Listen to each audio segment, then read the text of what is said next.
والسلام على أشرف المرسلين وعلى آله وصحبه أجمعين. رب اشرح لي صدري ويسر لي أمري واحلل عقدة من lisani yafqahu qawli, amma ba'd. Jadi untuk memberkati majlis kita pada pagi ini, marilah sama-sama kita mulakan dengan bacaan Ummul Kitab Al-Fatihah. A'udzubillahi minasyaitonir rajim. Bismillahirrahmanirrahim. Alhamdulillahi rabbil alamin. Ar-Rahmanir-Rahim, Maliki Yawmiddin, Iyyaka na'budu wa iyyaka nasta'in, Ihdinas siratal mustaqim, siratal ladzina an'amta 'alaihim, ghairil maghdubi 'alaihim waladdallin. Alhamdulillah, syukur kita kepada Allah Subhanahu wa taala kerana dengan limpah dan kurnia daripada Allah Subhanahu wa taala kita dapat bersama-sama pada pagi yang berbahagia ini untuk kita berjaga ataupun qiyamul lail, kita bangun malam.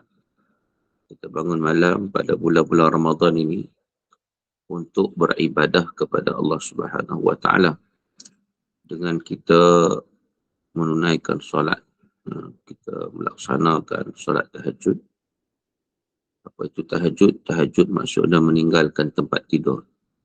Jadi maknanya kita bangun untuk kita tunaikan solat. Dan juga untuk kita memperbanyakkan zikrullah, berzikir kepada Allah Subhanahu wa taala. Dan juga untuk kita memperbanyakkan doa, antaranya Allahumma innaka afuun tuhibbul afwa fa'fu anni. Ya Allah, sesungguhnya Engkau Maha Pengampun. Engkau suka akan keampunan, maka ampunkanlah kami. Jadi kita bermunajat kepada Allah Subhanahu wa taala.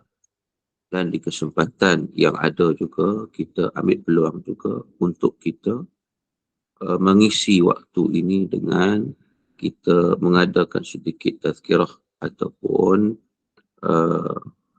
program keilmuan, kerana ia juga merupakan sesuatu yang sangat-sangat penting dan ia juga termasuk dalam perkara ibadah kepada Allah Subhanahu wa taala.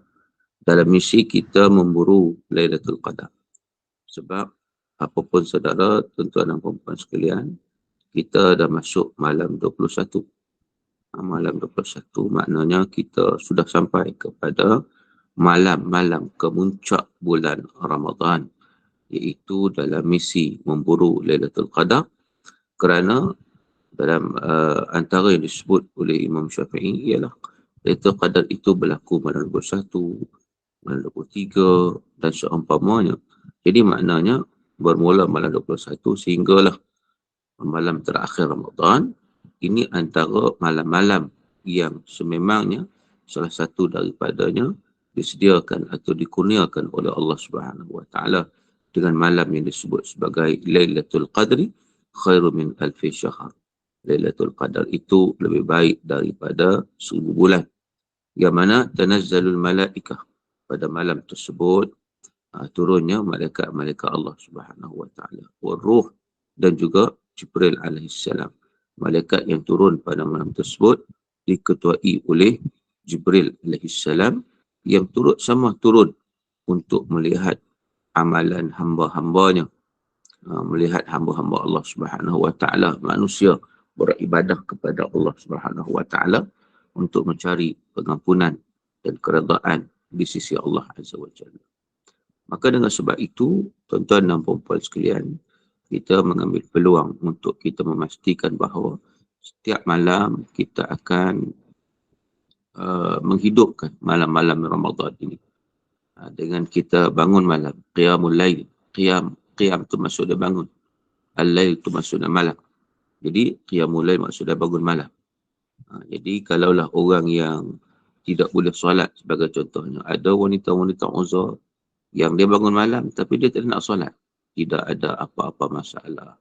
Dia boleh teruskan dengan ibadat-ibadat yang lain selain daripada solat. Dia boleh berdoa kepada Allah, dia boleh berzikir kepada Allah, dia boleh berada dalam majlis ilmu sebagaimana yang kita laksanakan ini. Jadi dalam suasana apa sekalipun, yang penting sekali adalah dia bangun. Itu yang penting sekali.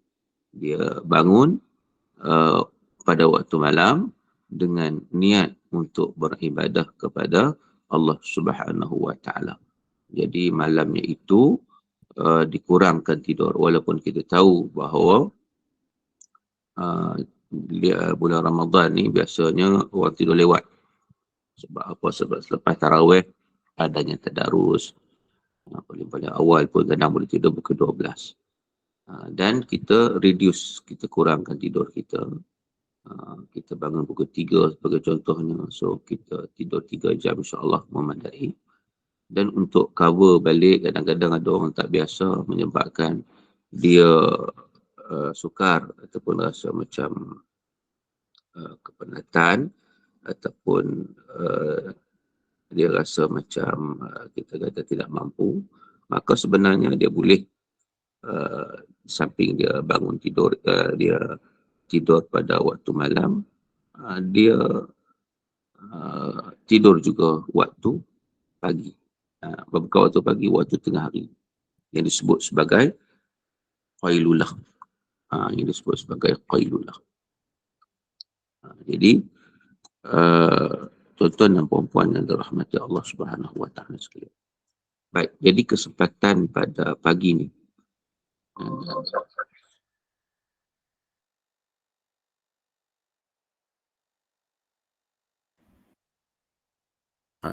di kesempatan pada pagi ni insya-Allah kita nak bicarakan, kita nak bincangkan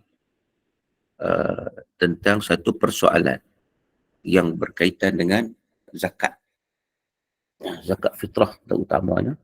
Ini satu isu juga untuk sama-sama kita menghayati, untuk kita mengambil pengajaran dan juga pengiktibaran sebagai salah satu bentuk ilmu. Sebagai satu bentuk ilmu kepada kita untuk kita memastikan bahawa kita dapat melaksanakannya, satu kewajipan yang diperintahkan oleh Allah Subhanahu wa Ta'ala dengan cara yang terbaik. Jadi zakat fitrah ni apa tuan-tuan? Dia merupakan qadrun muayyanun minal mal yajibu ikhrajuhu inda ghurubi syams akhir yaumir Ramadan. Iaitu kadar tertentu daripada harta. Kadar tertentu itu merujuk kepada satu gantang Baghdad. Satu gantang Baghdad ni daripada makanan asasi sesebuah negara. Iaitu bagi kita ni adalah beras lah.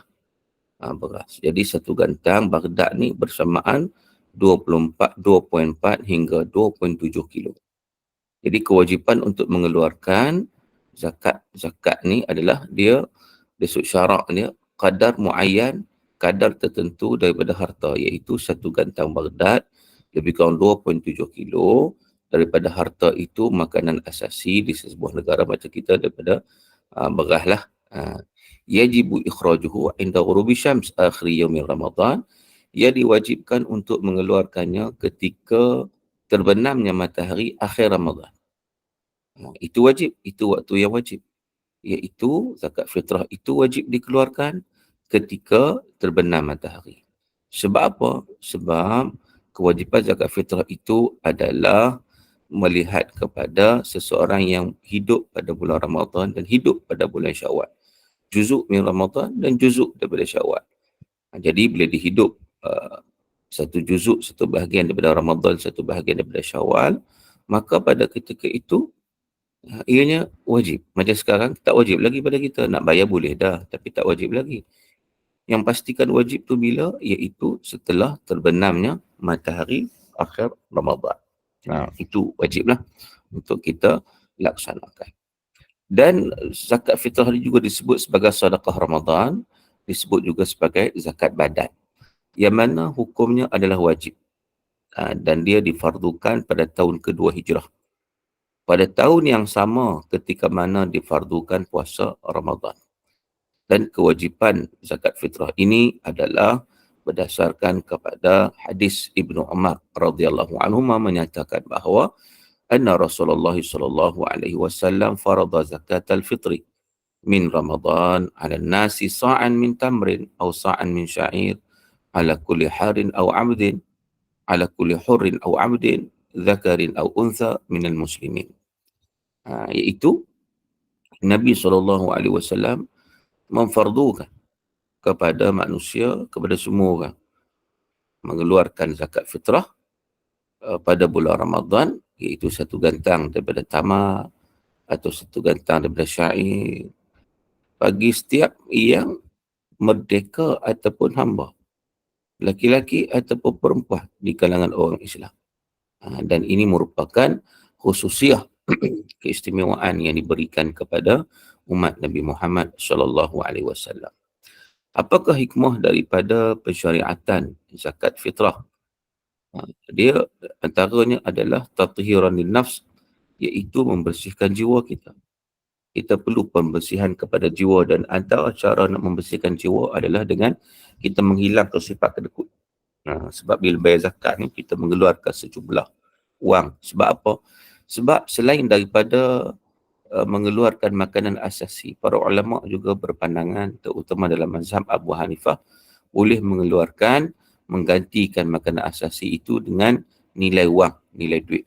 Jadi hari inilah yang kita gunakan pada hari ini, dengan satu gantang tu lebih kurang RM7, ikut beras yang kita makan, RM7 atau RM15 atau RM22, ikut negeri lah, ada 7, 14, 21 dan sebagainya. Tapi yang asasnya, bila mana Al-Imam Nawawi menyatakan dia keluar daripada qutil balad, makanan asasi sesebuah negeri. Maknanya kalau orang makan beras yang paling murah, kalau kita keluarkan nilai beras yang paling murah RM7 sebagai contohnya, sudah memadai. Zakat itu terlaksana. Sebab disebut oleh Imam Nawawi, maksud dia adalah kita mengeluarkan zakat berdasarkan makanan asasi sesebuah tempat penduduk itu. Itu satu pandangan. Pandangan kedua dia kata waqila waqutuhu, ataupun waqutuhu atau qutu nafsih, iaitu makanan yang dia makan. Itu pandangan kedua. Dikatakan bahawa yang dikeluar zakat itu adalah berdasarkan kepada makanan yang dia makan. Makanan yang dia makan ni, kalaulah beras itu dia makan yang mahal, maka di situlah diberi kita kata beberapa kategori. Kalau diberi beras mahal sikit RM14, beras mahal sikit RM20, begitulah seterusnya. Jadi apa-apa yang pertama disyariatkan zakat fitrah ni adalah tathhirul nafs, untuk membersihkan jiwa kita. Yang kedua, tu'batan lil masakin, untuk beri makan kepada orang susah, orang miskin.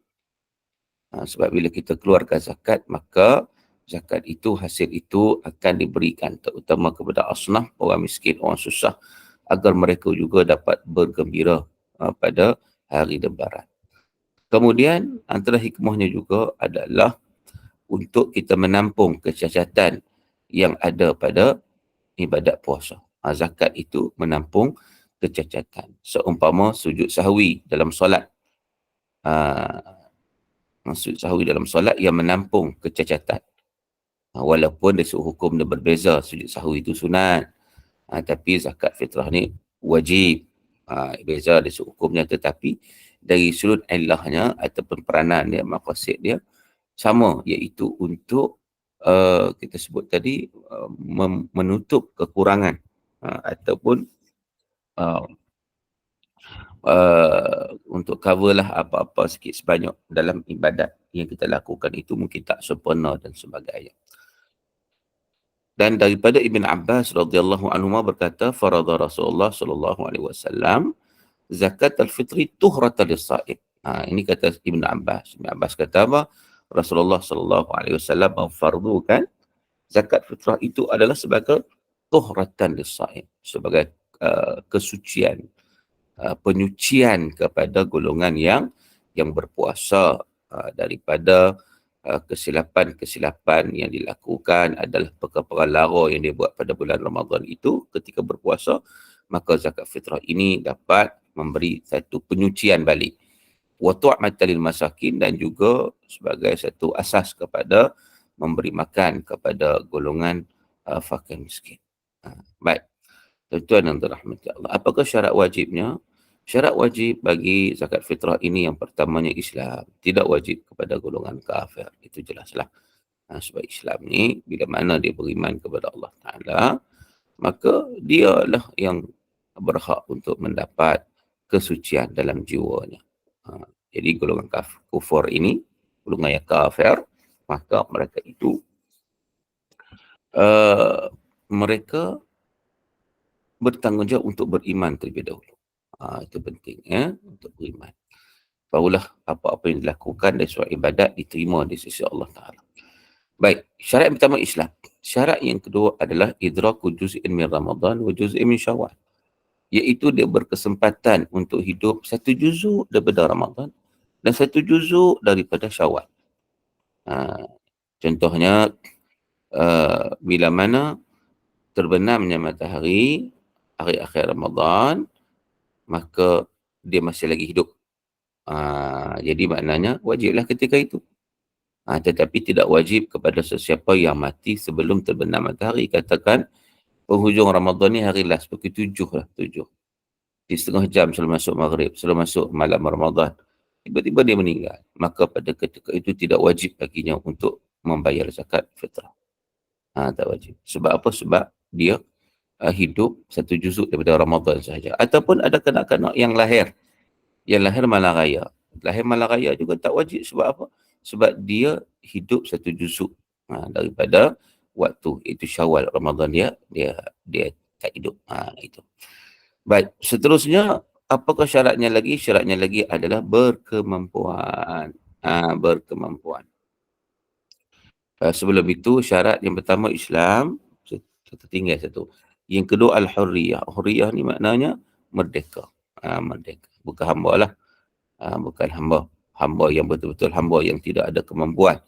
Tetapi kalau hamba yang biasa ni yang bekerja dengan tuan dia, maka tuan dia itu wajib keluarkan bagi pihaknya. Itu hamba bagi tuan. Ni kalau lah hamba semata-mata hamba, memang dia tak mampu lah kan. Okey, dia tak diwajibkan. Tapi kalau hamba yang ada tuan, maknanya tuan dia bertanggungjawab lah. Tapi hari ni orang tanya pula, orang gaji macam mana? Orang gaji bukan hamba. Maknanya majikan tak perlu keluarkan fitrah untuk orang gajinya. Sebab apa? Sebab orang gaji bukan hamba. Mereka itu pekerja. Mereka itu bertugas makan gaji. Maka kita kata tadi bahawa mereka bekerja. Maka mereka ada kemampuan sendiri dan mereka melaksanakan ibadah sendiri. Maka keluarga sendiri. Baik. Jadi yang pertamanya Islam, yang keduanya merdeka, yang ketiganya sempat satu juzuk daripada Ramadan dan satu juzuk daripada Syawal. Yang keempatnya adalah berkemampuan. Berkemampuan yang bagaimana? Iaitu dia mempunyai kemampuan untuk memberi nafkah terhadap diri dia dan tanggungan dia pada hari raya dan pada malamnya. Maknanya untuk hari raya dan malam raya ni memang selesai, dia dah ada untuk makan pakai semua cukup lah untuk keluarga dia. Dan ada lebih lagi.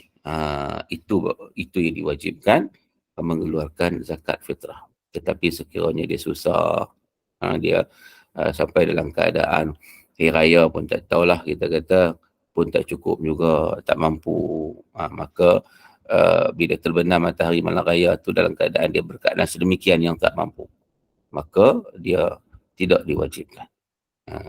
Tetapi disunatkan kalaulah sebelum berakhirnya hari raya tu dia datang, nak tahu orang nak sedekah banyak kat dia ke macam mana, dia datang kemampuan pada waktu itu, maka disunatkan untuk dia mengeluarkannya. Baik, tuan-tuan dan puan-puan yang dirahmati Allah Subhanahu wa taala sekalian. Jadi kalau kita lihat seterusnya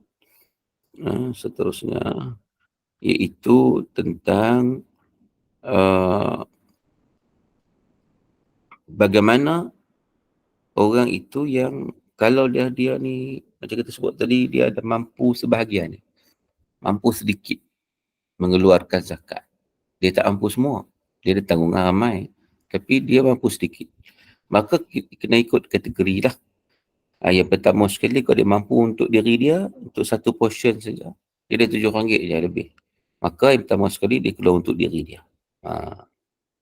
Mampu untuk diri dia. Yang lain, tanggungan dia tak boleh keluar lah sebab dia tak mampu. Kalau dia mampu sikit lagi, maka dia keluarkan pula untuk isterinya. Sebab isteri ni buat tanggungan suami. Kalau mampu sikit lagi, maka dia keluarkan untuk anak-anak yang kecil, dia belum balik. Anak kecil. Juga dia buat tanggungan dia. Kalau mampu lagi, kepada kedua ibu bapanya. Bapaknya terlebih dahulu, kemudian ibunya. Manakala anak-anaknya yang besar, yang sudah, orang kata besar panjang dah lah, yang ada kemampuan tersendiri, maka mereka itu, seorang bapa sebagai contohnya, tidak boleh mengeluarkan zakat fitrah untuk mereka. Kalaulah bapa nak keluarkan juga, boleh dengan syarat minta keizinan mereka atau memberitahu mereka. Kalau dia keluar macam tu saja tanpa keizinan mereka, maka tidak sah zakat fitrah tersebut. Tidak sah. Sebab dia consider dia dah mampu dah. Dia ada pekerjaan sendiri dah. Jadi bukan lagi menjadi tanggungjawab untuk ibu bapa lagi dah.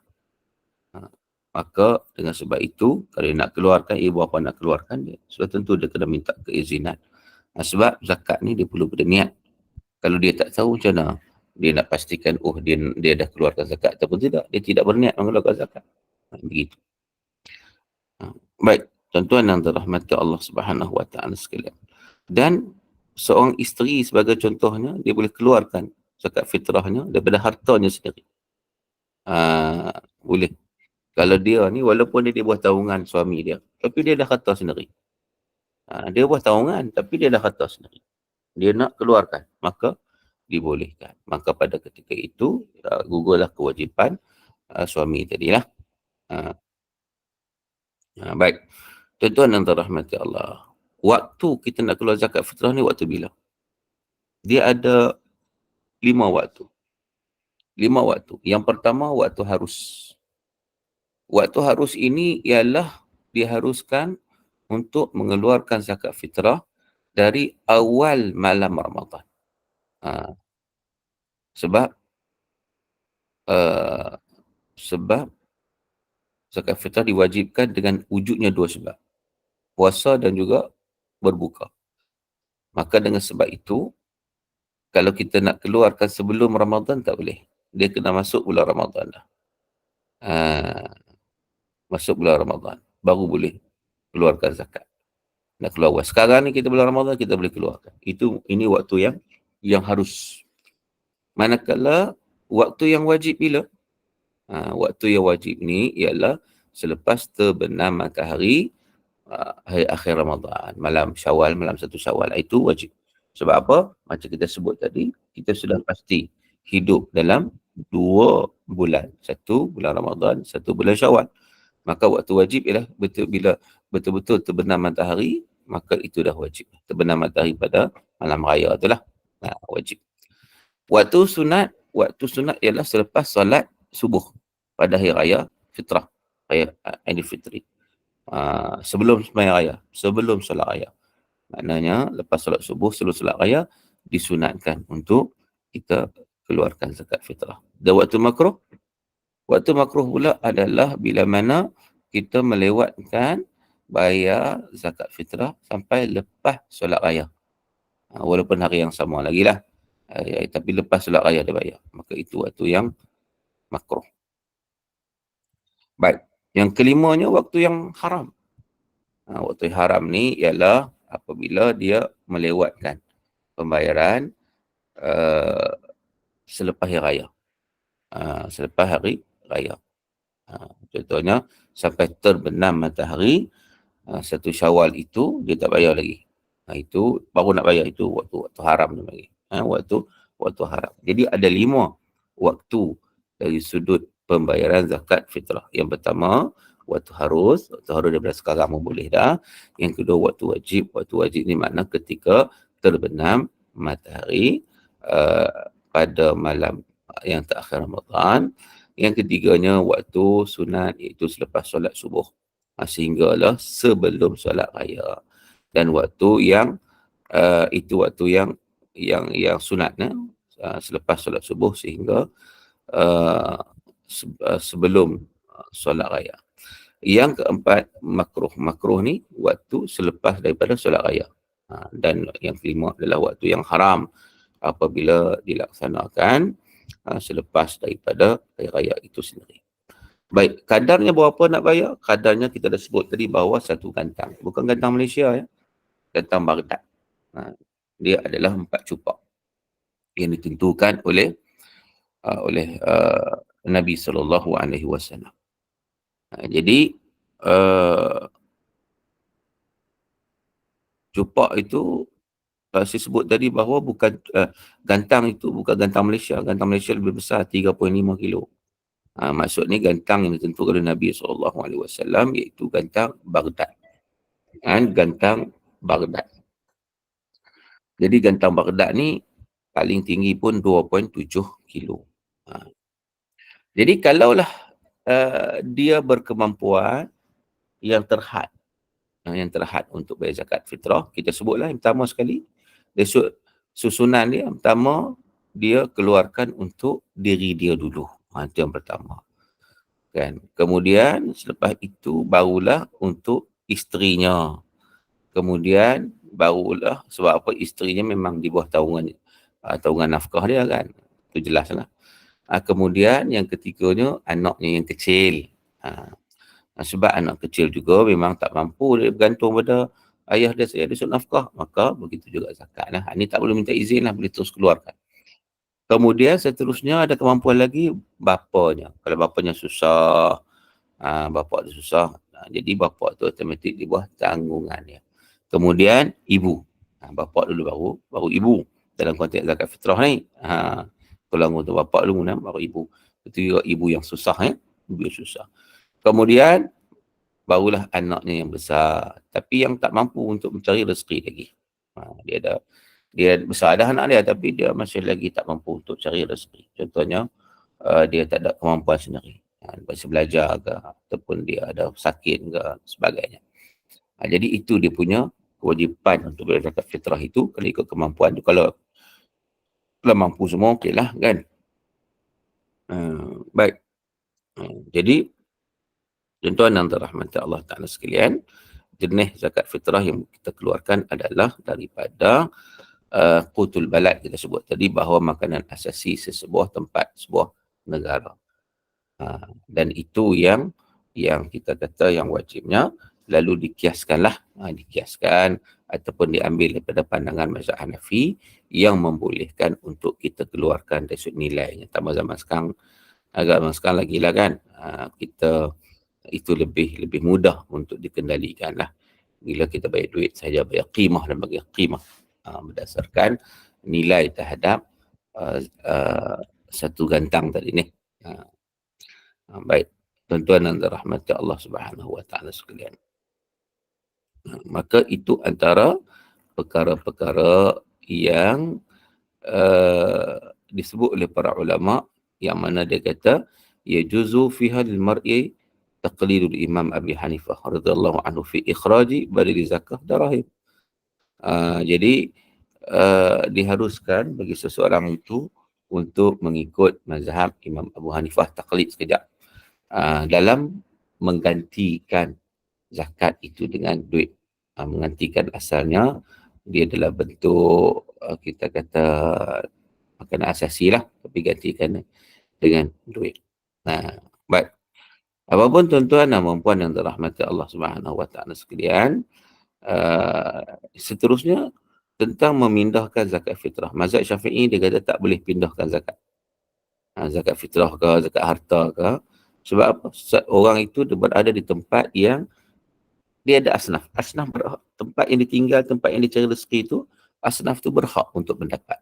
Kalau dipindahkan tempat lain tanpa keperluan, maka itu adalah satu kesalahan. Dia mengabaikan, menzalimi terhadap golongan asnaf yang berada pada tempatnya. Sedangkan dalam hadis disebut, tu'khadh min aghniyaihim wa turaddu ala fuqaraihim. Diambil harta zakat daripada orang kaya di kalangan mereka dan dikembali kepada golongan miskin di kalangan mereka. Jadi maksud dia tu, orang kaya di negeri itu ambil bagi pada orang miskin di negeri tersebut. Kecuali lah sekiranya ada keperluan, tempat dia ni memang senang tak ada masalah dah, dia nak pindahkan tempat lain lebih memerlukan, bolehlah kalau sekiranya ada keperluan. Baik, tuan-tuan yang dirahmati Allah Subhanahu Wa Taala sekalian, jadi dari sudut pembayaran zakat fitrah ni sebenarnya dalam konteks lebih baik untuk kita bayar kepada amilah pihak berwajib, sebab dia senang, dia ada asnaf-asnaf yang dia sudah senaraikan untuk dia sampaikan, terutamanya asnaf fakir miskin. Dan ketika membayar zakat itu wajib berniat. Lafaznya tak wajib, sunat dia guna lafaz, tapi yang wajibnya adalah niat. Innamal a'malu binniat. Contohnya hari ni ada orang dia bayar zakat melalui transfer online, boleh ke tak boleh? Boleh, sebab dia hanya perlu niat saja. Lafaznya itu tak perlu. Jadi kalau transfer online pun dengan niat zakat, maka dia akan jadi zakat. Tidak ada masalah.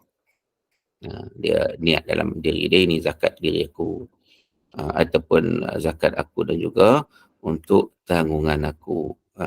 Jadi itu juga boleh dilakukan. Baik, tuan-tuan dan puan-puan yang dirahmati Allah Subhanahu Wa Taala sekalian, jadi itu sikit sebanyak tentang perkara-perkara yang berkaitan dengan zakat, untuk kita ambil pengajaran dan juga iktibar, terutamanya dalam konteks yang kita wajib untuk mengeluarkannya, untuk kita melaksanakannya. Jadi jangan lupalah untuk kita mengeluarkan zakat fitrah itu bila sampai pada waktunya, ataupun sekarang pun dah boleh, tapi waktu yang wajib pada malam Syawal. Jangan kita lupa perkara ini, sebab ia merupakan satu kewajipan. Soalnya ibadat puasa kita juga tergantung, ibadat dalam bulan Ramadan juga tergantung, sekiranya kita tidak dapat melaksanakan zakat fitrah itu dengan baik.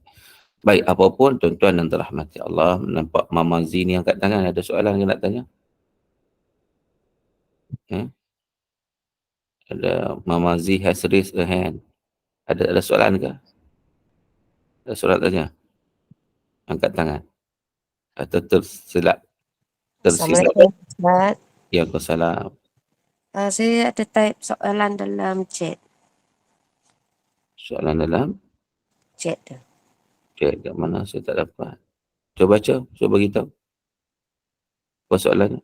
Ada dua soalan. Satu, seorang lelaki ni, jiran lah. Dia kata, pihak zakat kata dia tu fakir. Jadi, dia masih wajib bayar zakat untuk diri dia, anak isteri ke? Itu soalan pertama. Soalan kedua, dia kata dia selalu terpaksa beli beras import yang mahal tu lah, sebab dia tak jumpa cari beras tempatan. Jadi kadar zakat yang perlu dia bayar, kalau perlu bayarlah, berapa tu? Terima kasih. Baik, yang pertama sekali, kalaulah seorang itu orang fakir. Fakir ni maknanya dia susah sungguh lah. Dia susah sungguh, dia tidak dapat memenuhi keperluan dia. Hatta hari raya pun dia tak cukup. Dia tak cukup untuk keperluan dia dan juga anak isteri dia, untuk pada hari raya pun dia tak cukup. Jadi kalaulah begitu, dia tak wajib keluarkan zakat. Sebab untuk diri dia, untuk keluarga dia pun tak cukup.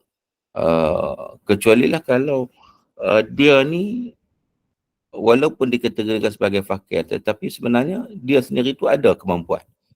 Untuk hari raya sehari semalam tu dia dah ada dah untuk makan, pakai, semua dia cukup dah. Ni ada lebih lagi, barulah kena keluar zakat.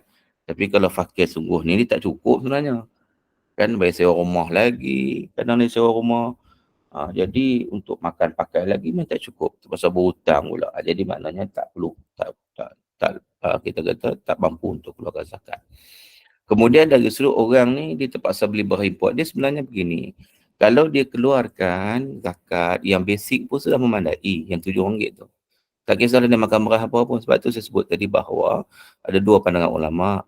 Yang pertama, dikeluarkan mengikut makanan asasi penduduk majoriti tempat itu, bukan dia makan. penduduk makan. Penduduk makan ni yang paling basicnya RM7 lah. Jadi maknanya dia keluarkan yang tu pun sudah memadai. Cumanya kalau dia ada duit lebih, kebetulan dia makan beras yang mahal, maka dengan sebab itu digalakkanlah untuk dia bayar lebih. Itu saja. Tetapi dalam konteks kalau dia rasa dia terpaksa beli beras import tapi dia kemampuan dia tak ada, maka dia boleh bayar yang asas yang RM7 itu sudah memadai. Wallahualam. Okey, tuan-tuan dan puan-puan yang dirahmati Allah Ta'ala sekalian, jadi sekadar itulah perbincangan kita pada sedikit pada pagi ini. Mudah-mudahan insya-Allah ianya diberkati dan dirahmati oleh Allah Subhanahu Wa Ta'ala. Sama-sama kita berdoa kepada Allah Ta'ala agar malam-malam Ramadan kita, malam-malam yang diberkati di sisi Allah Ta'ala, dan kita dapat melaksanakan tanggungjawab kita sebaik mungkin dalam melaksanakan apa-apa yang diperintahkan oleh Allah Ta'ala. Mari sama-sama kita berdoa. A'udzubillahi minasyaitonirrajim. Bismillahirrahmanirrahim. Alhamdulillahi rabbil alamin. Wassalatu wassalamu ala asyrafil mursalin wa ala alihi wa sahbihi ajma'in. Allahumma inna nas'aluka ridhaka wal jannah wa na'udzu bika min sakhatika wan nar. اللهم إنك عفو كريم تحب العفو فاعف عنا فاعف عنا وعن والدينا وعن جميع المسلمين والمسلمات برحمتك يا أرحم الراحمين. اللهم اغفر لنا ذنوبنا ولوالدينا وارحمهم كما ربونا صغارا. اللهم تقبل منا صلاتنا وصيامنا وقيامنا وركوعنا وسجودنا وتخشعنا وتضرعنا وتعبدنا وتمم تقصيرنا يا الله يا أرحم الراحمين. اللهم ارزقنا ليلة القدر يا الله. اللهم ارزقنا ليلة القدر يا رحمن. اللهم ارزقنا ليلة القدر يا رحيم برحمتك يا أرحم الراحمين. اللهم اغفر لنا ذنوبنا ولوالدينا وارحمهم كما ربونا صغارا. ربنا هب لنا من أزواجنا وذرياتنا قرة أعين واجعلنا المتقين إماما. ربنا آتنا في الدنيا حسنة وفي الآخرة حسنة وقنا عذاب النار. وصلى الله على سيدنا محمد وعلى آله وصحبه وبارك وسلم. Walhamdulillahi Rabbil Alamin. Sama-sama kita tutup majlis kita dengan bacaan surah Al-Asr dan tasbih kafarah. Bismillahirrahmanirrahim. Al-Asr. Innal insana lafi khusr illa alladhina amanu wa 'amilus salihati wa tawassaw bil haqq wa tawassaw bis sabr. Subhanakallahumma bihamdik asyhadu an la ilaha illa anta astaghfiruka wa atubu ilaik. Wa ilaihi taufiq hidayah. Assalamualaikum warahmatullahi wabarakatuh. Walhamdulillahi rabbil alamin. Assalamualaikum Waalaikumsalam warahmatullahi warahmatullahi Alhamdulillah. Terima wabarakatuh. kasih kepada Ustaz. partisipasinya. Terima kasih Ustaz. Terima kasih banyak. Terima kasih Ustaz. Assalamualaikum warahmatullahi Terima kasih semua. Assalamualaikum warahmatullahi wabarakatuh. Terima kasih semua. Terima Selamat. kasih Ali. Terima kasih Ustaz. Terima Ah. kasih. Terima kasih Ustazah. Assalamualaikum. Baik. Terima kasih semua. Selamat bersahur. InsyaAllah kita jumpa dalam slot pukul 6.45 pagi nanti dalam slot bacaan Yasin ya, bersama-sama dengan Al-Fadhil Ustaz Haji Zaidi, insyaAllah. Selamat bersahur. Assalamualaikum warahmatullahi wabarakatuh. Waalaikumsalam warahmatullahi wabarakatuh. Waalaikumsalam.